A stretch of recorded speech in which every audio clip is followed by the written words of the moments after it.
For I am a jealous God.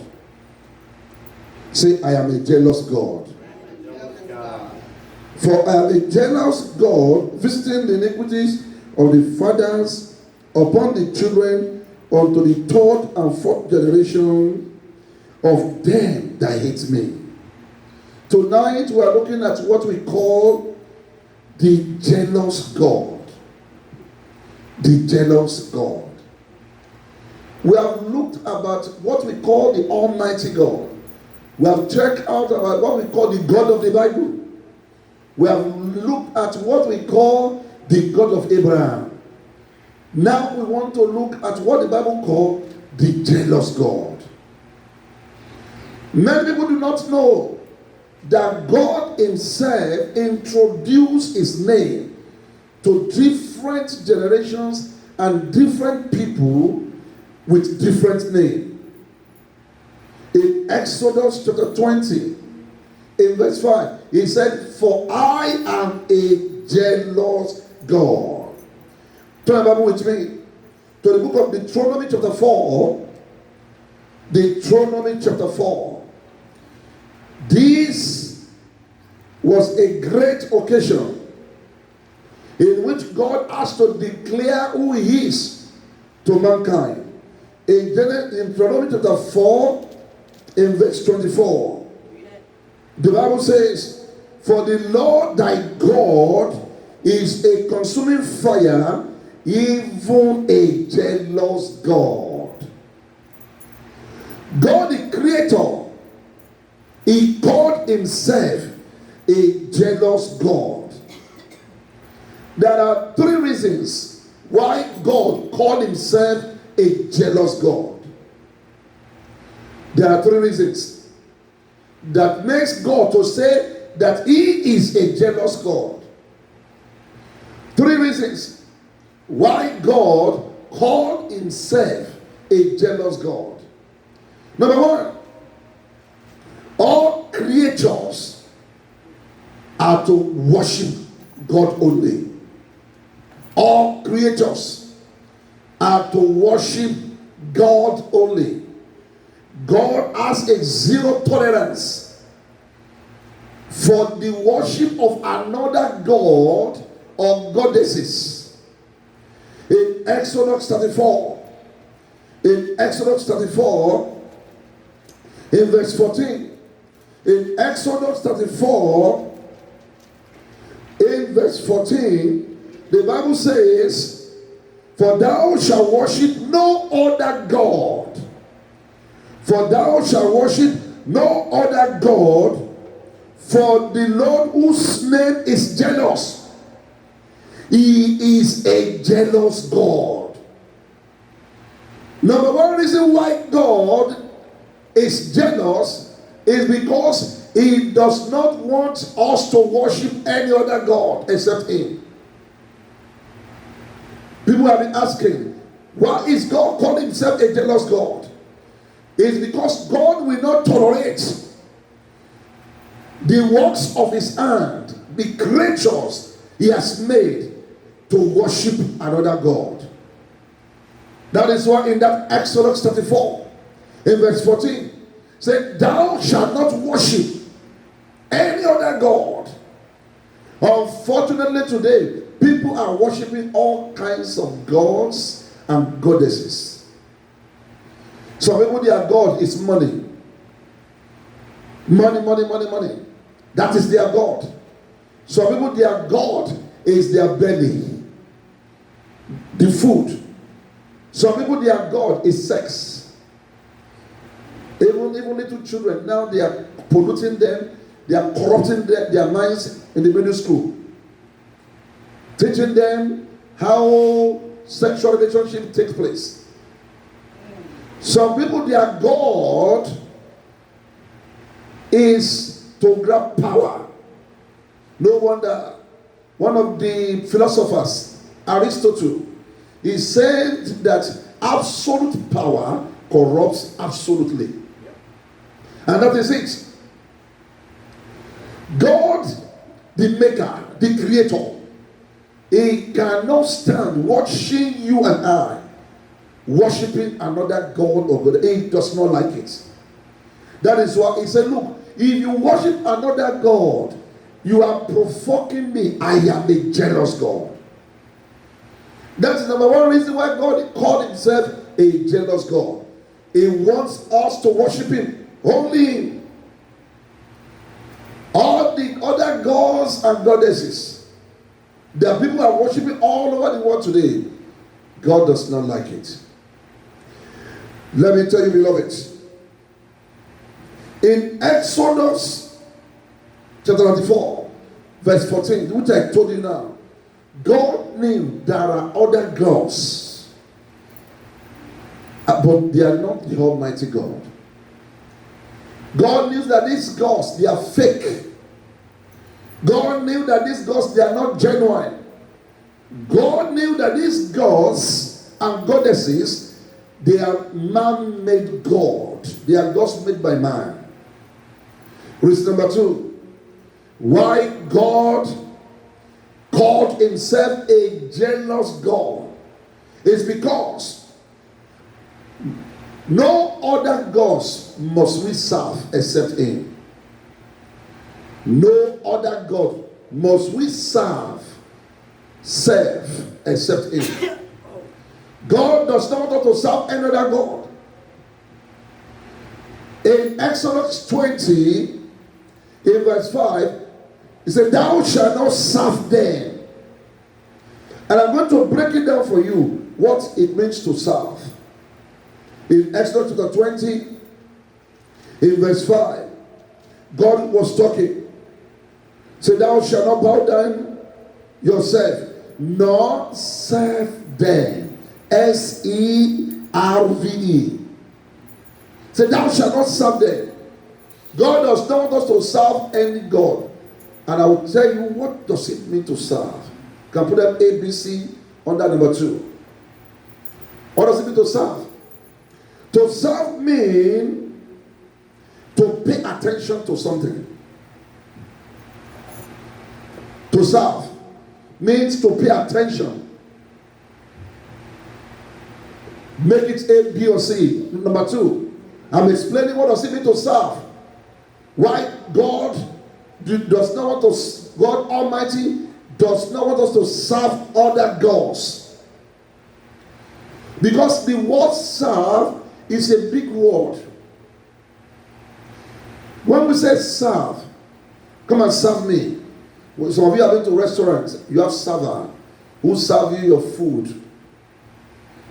It is more than serve. When that's seen in the restaurant, you see that a server wants to stay by you. Are you okay? What do you need? Can I bring this? He was paying attention to you. So to serve means to pay attention. God wants all our attention to be on him alone. Some people, they put their attention on their father.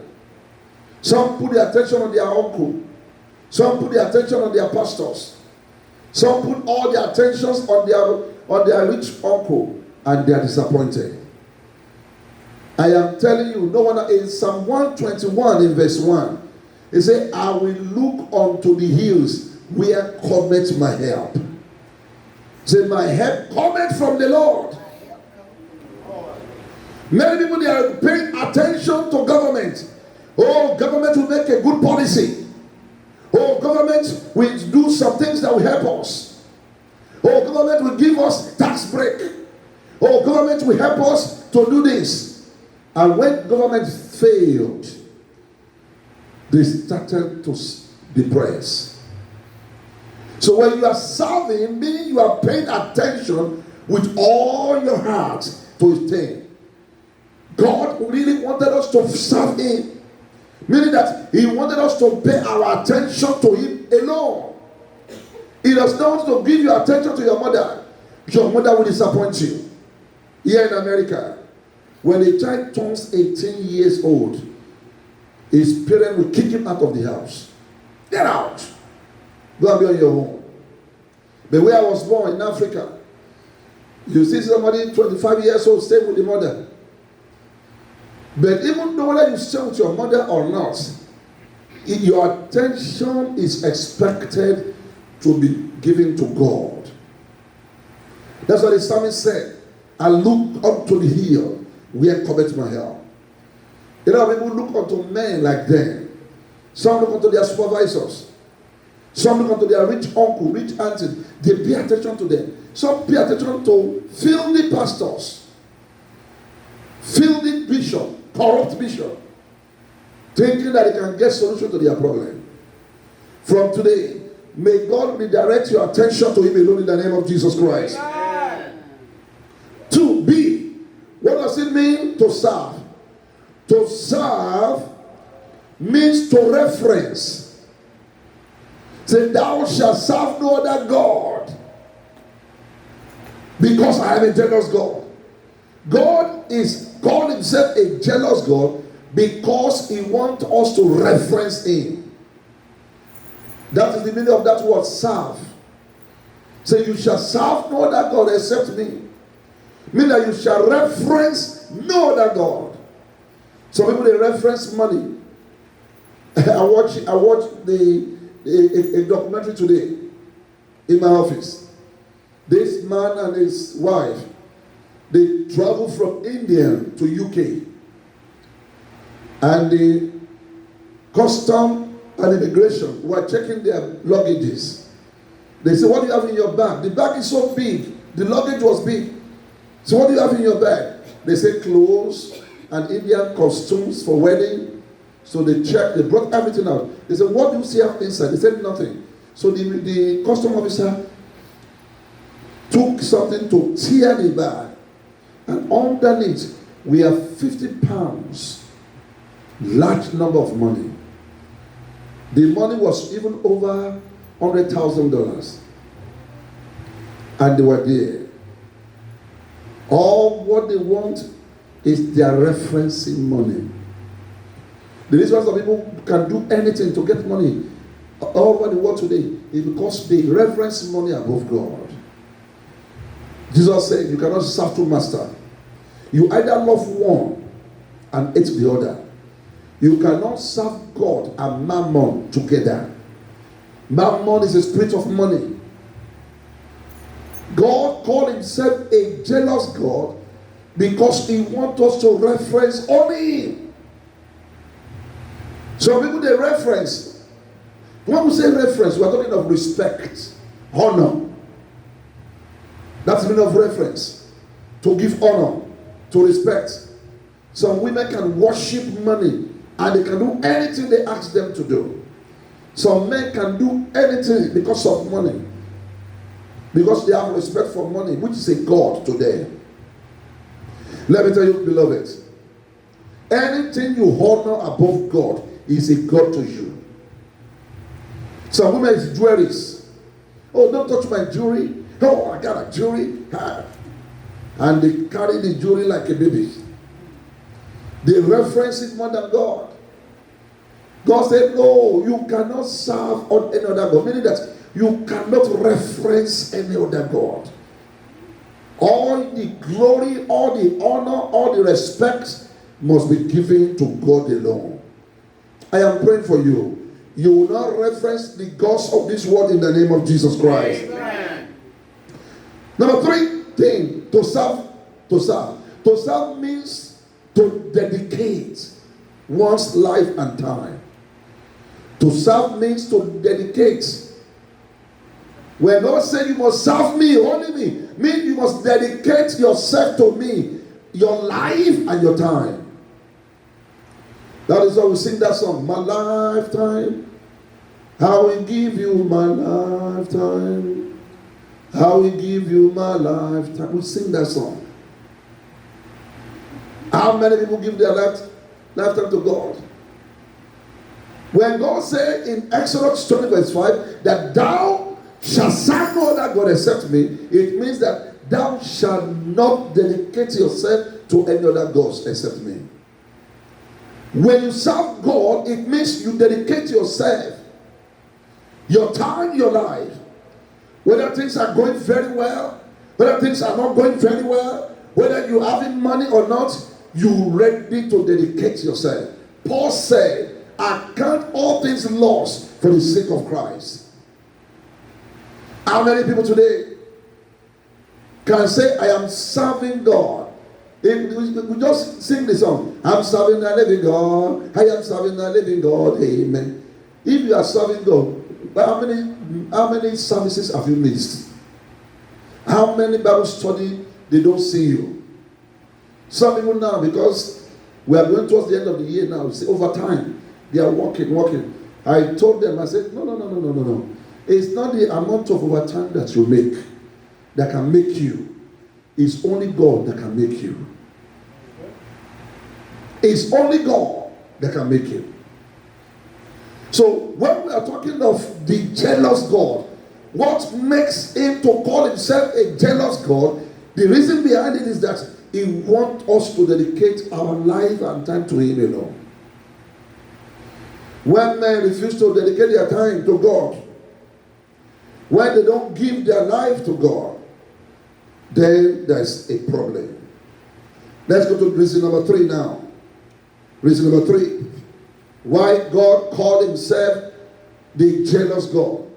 We are looking at what we call the jealous God. I've told you for the rest of this year, I'll be teaching you about God and God alone. All these demons, leave them. They are creatures of God. They are not God. God made them. All these evil spirits, demons. We will see do deliverance. Next month, we're having deliverance, family deliverance in this place. You know that we are not going to do deliverance. Some of you will do deliverance for you one-on-one from next Saturday. We'll see do deliverance. But we need to know about God who can deliver. Because the problem is that many of us will know too much about demons. Pastors have talked about demons, evil spirit demons. And people are even, Christians are even afraid of demons. They are afraid of demons now. Reason number 3. Why God called himself a jealous God is because there is a law of jealousy. There is a law called the law of jealousy. Many of you don't know that this law is in the Bible. That's what the Bible called the law of jealousy. And it was God that put the laws down by himself. And Bible called it straightway the law of jealousy. When there's an event in the New Testament, I didn't understand that event until God made me to know that this event in the New Testament, in which a woman was caught in an adultery, and they brought her to Jesus Christ, and Jesus Christ wrote something on the ground, and said, if you have not committed any sin, cast your stone, and they all went. Those people that brought the woman to Jesus, they don't did wrong though. They follow what they call the law of jealousy. Because God was telling Israel with this law, that look, I am giving you a law of jealousy, to know that I am a jealous God. And if you cannot keep this law of jealousy among yourself, that means that I myself too cannot tolerate you when you disobey and you don't do what is right. In Numbers chapter 5, let's go and see it. The law of jealousy. Numbers chapter 5. And I'll tell you some few things under this, and I want you to write them down and don't forget them. In Numbers chapter 5, I read verse 29 to you. Numbers chapter 5, verse 29. The Bible says, this is the law of jealousies. When a wife goeth aside to another instead of her husband and is defiled. The Bible calls it the law of jealousy. In the next verse, the Bible says something about the spirit of jealousy. God saw himself as our husband, and he sees us as his wife. That is why Jesus Christ was called the bride of saints. God was trying to tell us that look, there is a law of jealousies. The meaning of this law is that if a man accuses his wife of adultery, and if that woman is guilty and confess, she shall drink the holy water. And when she drinks the holy water, she will become sick and barren for the rest of her life. Look at me and look at me here very well. Let me just explain to you what we call the law of jealousy before I give you the procedure of how this law was asked to be followed by God. And why God used this law to tell us that He Himself is a jealous God. What is law of jealousy? Just write it. Law of jealousy describes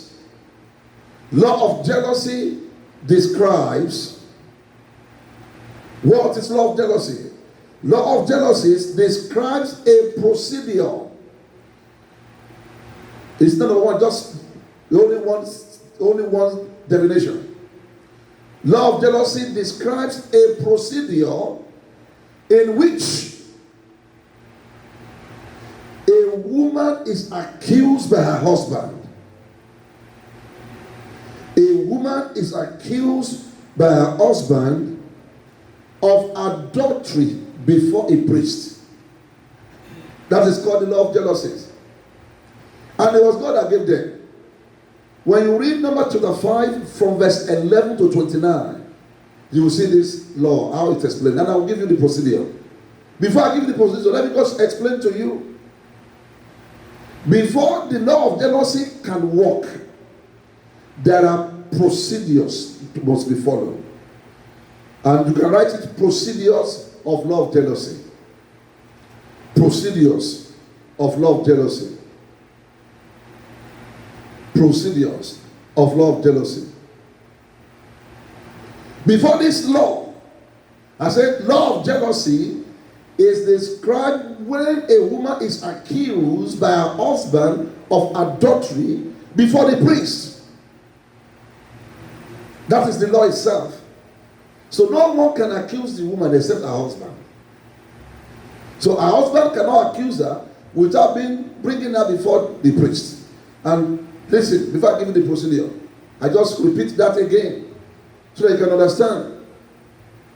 Because my media is slow over there, but I will not let her to slow me down. Before law of jealousy, God is so great. He's telling people, look, hey, you guys are playing with fire. When you abandon me, your God, and chase after another God, I am a jealous God. So for people to understand what God meant, by being a jealous God, He gave them law of jealousy. So you can't understand when I say I'm a jealous God until I give you this law of jealousy.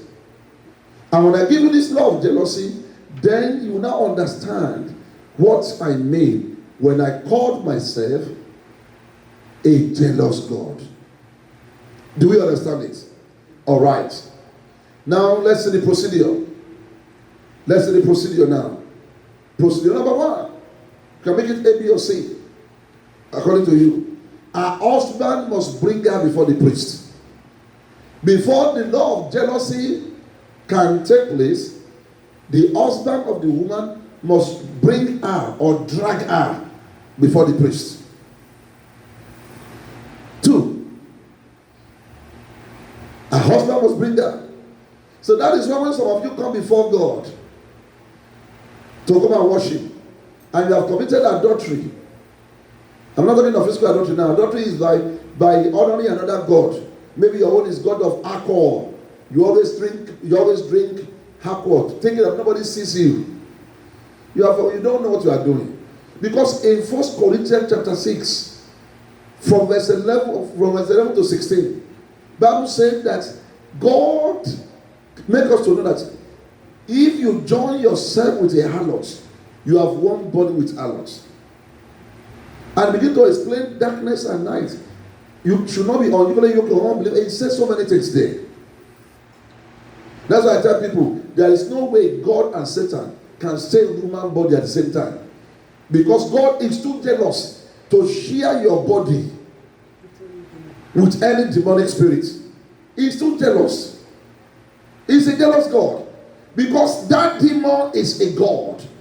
And there's no way a demon, which is a God, can live in you and God himself live in you at the same time. For those who do not understand, let's go to 1 Corinthians chapter 6. So that I can quickly explain this to you. So you can know why God was giving them this law of jealousy.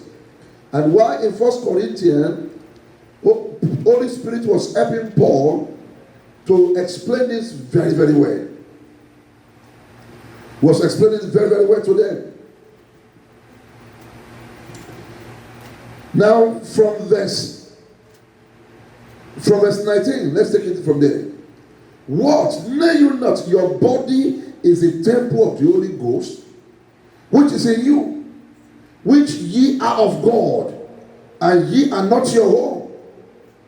So if your body is the temple of the Holy Ghost, how dear God is too jealous to share that temple with another evil spirit. Once you are possessed as a Christian, the Holy Spirit leaves you right away. Before your possession becomes fully taken over, God will leave. God is a jealous God. He said it in Exodus 34:14. He said, no way, thou shalt not do this and serve another God. Still, he continued there. For ye are bought with a price. Therefore glorify God in your body and in your spirit, which ye are God. When you come back again, in the same chapter, when you come back again into verse 9, say this, know ye not that unrighteousness shall not inherit the kingdom of God? Be not deceived, neither fornicator, nor idolaters, nor adulterers, nor effeminate, nor abusers of themselves with mankind, nor thieves, nor covetous, nor drunkard, nor reviler, nor extortioner. I told you of a story of one of my church members. I went to their house many years ago here in America. The husband was sleeping up. The wife said, hey, Daddy, welcome, sir. Let me go wake up my husband. She went up to go and wake her husband. I was so free with them. I went to their kitchen area. I opened their refrigerator to take bottle of water, and I saw alcohol. And they would drink alcohol. They would put mouthwash to kill the odor, and they come to church. Here the Bible is talking about it. Say you are provoking God to anger. God is jealous that your body is my temple. You are now allowing another God. The God of alcohol is called Baruch. That's the name of the God. It's an idol, it's a demon. So once you put alcohol in yourself, you are allowing you are allowing another God. So the law of jealousy, number one, is that the husband must drag the woman before the priest. That was why the woman committed adultery. They brought it before Jesus Christ, because Jesus is the high priest. Two, the husband must accuse the woman before the priest. He must accuse that this woman is an adulterer. Three, our husband must present a witness. Our husband must present a witness. That's what the Bible says. From the mouth of 2 or 3 witnesses, the truth shall be established. So the third procedure under the law of jealousy is that the husband must produce a witness.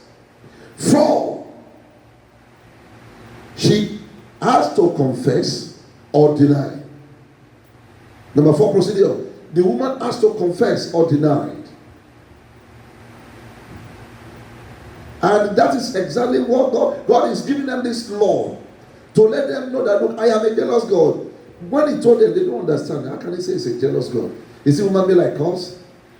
Does he have emotion to be jealous? They don't understand. It's okay for you to understand me and feel what I feel when you abandon me for another God.